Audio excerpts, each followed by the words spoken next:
दिल का उजाला नामे मोहम्मद सल्लल्लाहु अलैहि मोहम्मद सल्लल्लाहु अलैहि मोहम्मद।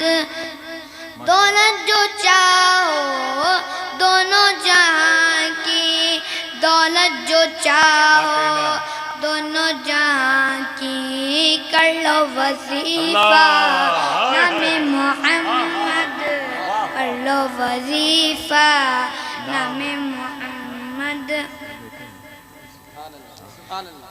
अपने रज़ा के कुर्बान जाऊं, अपने रज़ा के कुर्बान जाऊं, जिसने सिखाया नामे मोहम्मद, पूछेगा मौला लाया है तू क्या, बहुत अच्छे भाई, पूछेगा मौला लाया है तू क्या। अपने जमीले रज़वी के दिल में, अपने जमीले रज़वी के दिल में आजा समा जा नामे मोहम्मद, आजा समा जा नामे मोहम्मद। है छोटा मुंह मगर नूरे खुदा की बात करते हैं, ये आले मुस्तफ़ा हैं, मुस्तफ़ा की बात करते हैं। कोई पूछे अगर जंगल में मंगल कैसे होता है, तो ये फ़ौरन वहाँ अहमद रज़ा की बात करते हैं। हज़रात अभी देखें ये मुबारक जो साया शफ़क़त है हुज़ूर गौसे आज़म सरकार के शहज़ादे के हिस्से मुयस्सर आई। अभी इतनी उम्र ही क्या है, हमारे बच्चों की घरों में जो इतनी उम्र होती है वो डबल बेड की चादरों को फाड़ने की होती है, सिंगारदान पे खड़े होकर बच्चे पेशाब करते हैं। लेकिन अल्हम्दुलिल्लाह रब्बिल आलमीन देखें हुजूर से शबाहत मियां शाह साहब क़िबला ने जो बयान फरमाया ना, तरबियत तरबियत तरबियत, जो उनकी गुफ्तगू का तकरीबन 90% आज का मौजू रहा है, अच्छी तरबियत अच्छी तरबियत अच्छी तरबियत। तो ये उनके अपने सगे बेटे हैं, इस वक्त माशाल्लाह वो दूसरे पारे हिफ्ज़ की तरफ दौड़ते हुए चले जा रहे हैं माशाल्लाह। ज़रा मोहब्बत से कह दो सुभान अल्लाह। एक पारा शुरू से आखिर तक इनके सीने महफूज है, दूसरे पारे की हुसूलियाबी के लिए कोशा है। अल्लाह इनके सीने को जो इनके ज़मीन पर आने से पहले रूहों की दुनिया में रोशन किया था, अब वो बज़ाहिरी वो रोशनी और हमारी और आपकी आंखों को खीरा करने के लिए नज़र आने वाली है। मैं मुबारकबाद पेश करता हूँ, उनकी अज़मत से हर एक ऊँचाई पीछे रह गई। शेर सुनने के आदी हैं तो सुन लें, लेकिन दाद बाद में दीजिएगा जब भाई शब्बीर बरकाती आएंगे।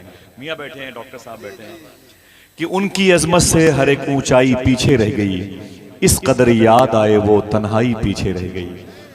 उनकी अजमत से हर एक ऊंचाई पीछे रह गई, इस कदर याद आए वो तन्हाई पीछे रह गई।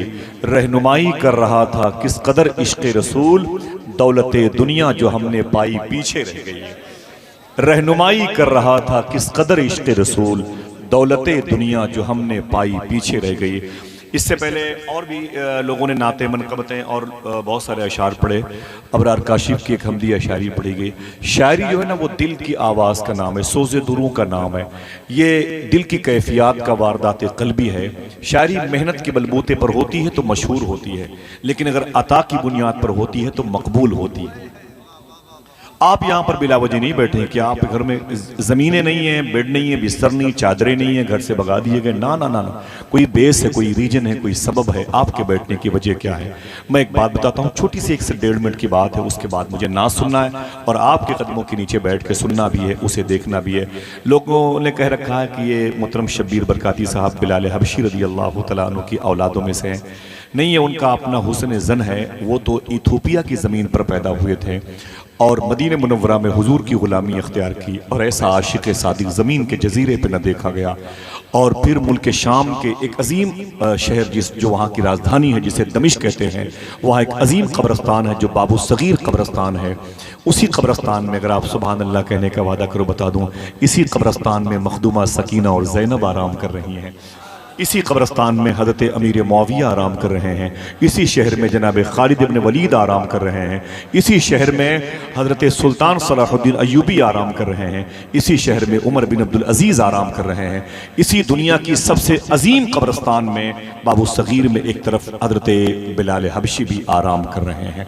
हाँ, यह है कि आज से तकरीबन 45 साल पहले इथोपिया साउथ अफ्रीका के मुबारक उन इलाकों से जहाँ अब्दाल की अक्सरियत पाई जाती है, वहाँ से कुछ ऐसे मजबूत जाबाजों को हिंदुस्तान की गवर्नमेंट ने हिंदुस्तान में उन लोगों को की सरकोबी के लिए तलब किया था जो मुबारक ख़ानदान अहले सुन्नत वल जमात से ताल्लुक़ रखता था और वहाँ के गुजरात में आबाद हुआ, वहाँ की कोख से निकला, वो गोंडल में आया, उसी के करीब में उसकी शादी हुई। गोंडल कहाँ पर है? ये अहमदाबाद से तकरीबन 4 घंटे का फासला है।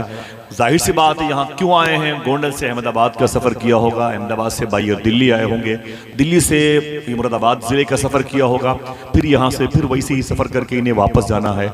इतनी लंबी मसाफत तय करने की वजह क्या है? एक बात करूं, बस उसे सुन लें ताकि आपके दिलों के अंदर भी वही नगमगी गालिब हो जो सैयद शबाहत मियां साहब क़िबला ने बयान फरमाई है। एक बड़े अजीम बुजुर्ग हैं जो मिस्र की ज़मीन पर हैं, जिनको इमाम बूसीरी कहा जाता है। बेवाओ स्वाद ये इमाम बूसीरी कहा जाता है। तकरीबन 35 साल तक अपने पाँव में फालिज का असर इतना गालिब पाया, रोते हुए रातें गुजारी हैं, रोते हुए सुबह गुजारी हैं। बड़े इलाज किए इमाम बूसीरी ने, लेकिन उनका पैर ठीक न हुआ, उनका पैर शिफा न पाया। बड़े बड़े मुस्तशफा गए, हॉस्पिटल गए, अतिबा डॉक्टरों के पास गए, ठीक न हुए। इमाम बूसीरी कहते मैं बड़ा परेशान हुआ, अब क्या करूं, किससे कहूं कि मेरे पैरों में दर्द है, मुझसे खड़ा नहीं हुआ जाता। अचानक वो कहते हैं फिर मेरी नज़र हुजूर की तरफ गई, मैंने कल्ब की आवाज़ सुनी कि अब हुजूर के अलावा किसी से न कहूँगा, किसी तबीब से किसी मतब में जाके न कहूँगा। इमाम बूसीरी कहते हैं मैंने कागज़ निकाला, कलम निकाला और एक नात लिखना शुरू कर दिया। दर्द बेदार हुआ तो नात लिखने लगे, कर्ब ने घेर लिया तो नात लिखी। सूफिया फरमाते हैं बेटियों की शादी ना हो तो नात पढ़ा करो, कारोबार कमज़ोर हो जाए तो नबी की नात पढ़ा करो, तुम्हें हालात ज़माना अपनी गिरफ्त में ले ले तो नबी की नात पढ़ा करो। समझे, नबी की नात का कमाल ये है, नबी के ज़िक्र का कमाल ये है। बकौल सूफ़ी सुल्तान मियाँ, हुजूर के ज़िक्र का कमाल ये है कि हुजूर की मौजूदगी में होता है। इस जुमले को याद रखिएगा। इमाम बूसीरी कहते हैं मैंने नात लिखनी शुरू कर दी, अगर खुश होने का वादा करो बता दूं, अभी वो कहते हैं कि मैंने तकरीबन 160 अशआर लिखे थे। कितने? 160 अशआर लिखे मैंने। इमाम बूसीरी फरमाते हैं ये मिस्र की ज़मीन में आराम कर रहे हैं, वही मिस्र की ज़मीन है जहाँ पर शेख अबुल हसन शाज़ली आराम कर रहे हैं, वही मिस्र की ज़मीन है जहाँ गुंबद खदरा बनाने वाले शेख मंसूर कलाउनी आराम कर रहे हैं। इमाम बूसीरी कहते हैं मैंने 160 नात के शेर लिखे, कागज़ और कलम को तकिए के नीचे रखा, रोते रोते सो गया।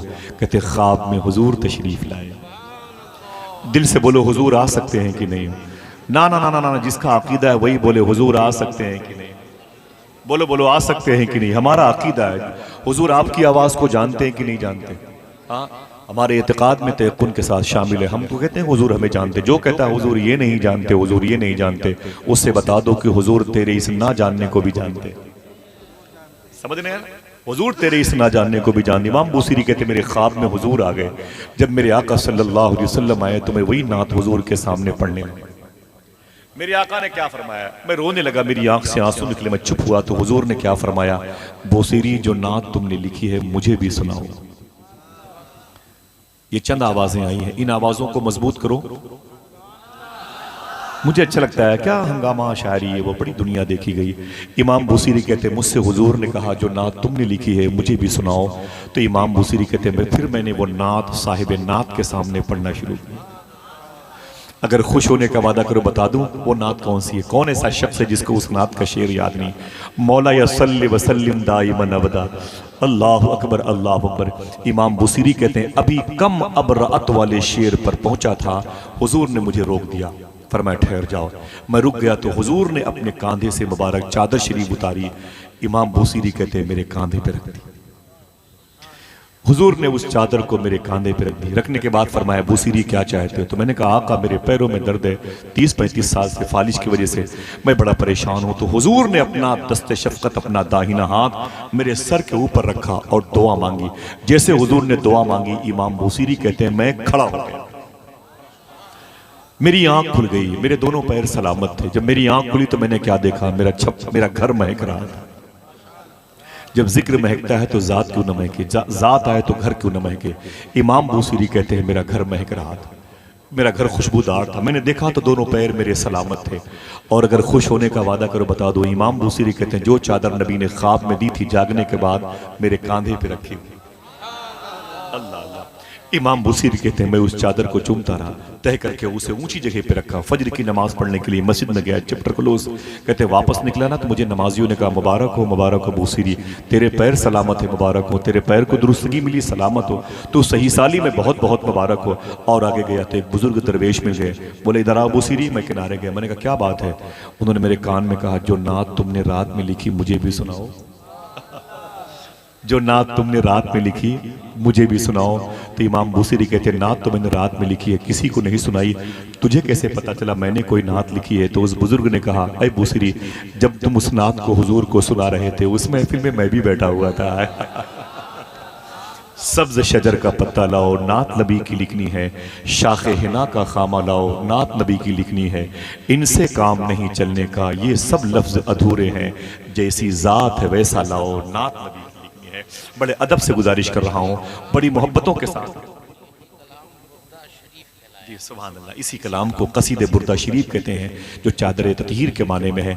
अगर आपको याद ना हो तो यूट्यूब के ज़रिए से इसे सेव कर लें, सोने से पहले वज़ू बना के इसे सुनते रहेंगे, कोई आए ना आए मदीने वाले ख्वाबों में ज़रूर आ जाएंगे इंशाअल्लाह।